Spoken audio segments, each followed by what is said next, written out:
you are, in fact, a social organism. You're created by your environment.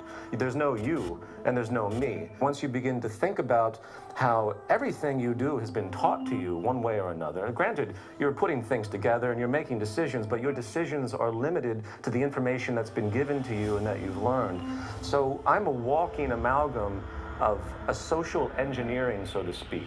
If I see myself as separate from everything else, that I could say is incorrect. For example, everyone knows they have to breathe. Through time, people will begin to understand that their integrity is only as good as the integrity of everything else around them. Ha ha! Right! I'm the king of excess. I'm the sultan of sales. I'm the boss of bargains. My credit cards, they never fail. I got a 700 something on my beacon score, which means I don't own a thing and I can buy even more. I'm a buffet eating, tabloid reading, lovable guy. I get the best of the best that my money can buy. It's a wonderful life. It's a wonderful life with my red-headed wife. It's a wonderful life. The average U.S. person now consumes twice as much as they did 50 years ago. Ask your grandma. In her day, stewardship and resourcefulness and thrift were valued. So how did this happen? Shortly after World War II, these guys were figuring out how to ramp up the economy. Retailing analyst Victor Lebeau articulated the solution that's become the norm for the whole system.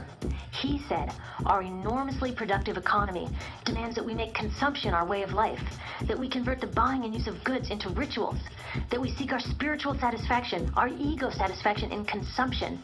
We need things consumed, burned up, replaced, and discarded at an ever-accelerating rate. Advertisements and media in general plays a big role in this.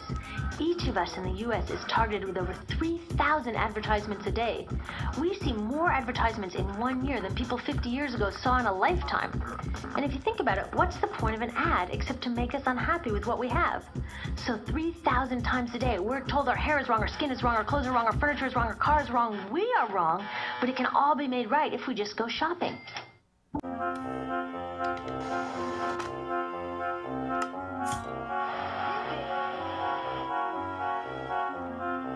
So we're in this ridiculous situation where we go to work, maybe 2 jobs even, and we come home and we're exhausted, so we plop down on our new couch and watch TV, and the commercials tell us you suck, so you gotta go to the mall to buy something to feel better, and then you gotta go to work more to pay for the stuff you just bought, so you come home and you're more tired, so you sit down and you watch more TV, and it tells you to go to the mall again, and we're on this crazy work, watch, spend treadmill, and we could just stop.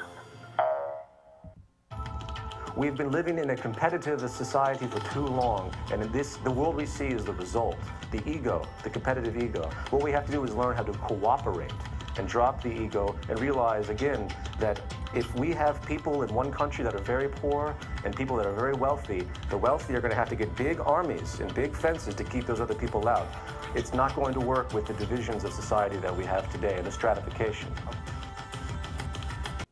The environment has to be changed so that we are supported in a way where we respect each other, while our value systems have to understand that we cannot survive any longer through our logical reasoning with the competitive mentality that's been perpetuated for so many generations.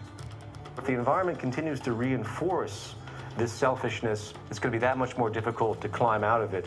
So if we create an environment that helps us to have the courage to give, and it rewards and reinforces giving, then I think we'll move much more quickly into that type of bestowal mentality.